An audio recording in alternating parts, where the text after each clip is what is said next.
এবার এনসিপির সমন্বয়কদের সরাসরি ক্রসফায়ার দিতে হবে। বিএনপি নেতা চট্টগ্রাম দক্ষিণ সিটির সাবেক মেয়র ইরশাদ হোসেনের চরম হুঁশিয়ারি। বিএনপি নেতা ও চট্টগ্রাম দক্ষিণ সিটি কর্পোরেশনের সাবেক মেয়র ইরশাদ হোসেন আজ জাতীয় নাগরিক পার্টি এনসিপি সমন্বয়কদের বিরুদ্ধে সংসদে অত্যন্ত কঠোর হিংসাত্মক বক্তব্য দিয়ে রাজনৈতিক অঙ্গনে ব্যাপক আলোড়ন সৃষ্টি করেছেন।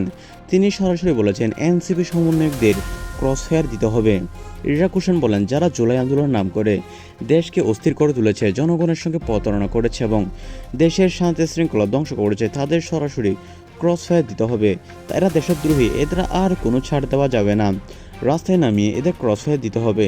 তিনি আরও বলেন, এনসিপির সমন্বয়করা সংসদে গিয়ে অরাজকতা করে দেশের বিরুদ্ধে ষড়যন্ত্র করে, এদের জঙ্গি বললেও কম বলা হয়। এদেরকে ক্রসফায়ার দিয়ে দেশকে শান্ত করতে হবে। তার এই ক্রসফায়ার হুঁশিয়ারি রাজনৈতিক মহল এবং সামাজিক যোগাযোগ মাধ্যমে তীব্র প্রতিক্রিয়ার সৃষ্টি করেছে।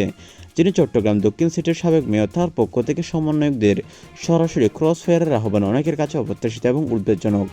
এদিকে জাতীয় নাগরিক পার্টি এনসিপি এর বিরুদ্ধে অনেক কথা বের করেছেন। তারা বলছেন যে ইশরাকের এরকম বক্তব্য আসলে রাজনৈতিক অঙ্গনের একটি খারাপ দিক, কিন্তু সাধারণ জনগণ বলছে ইশরাকই ঠিক।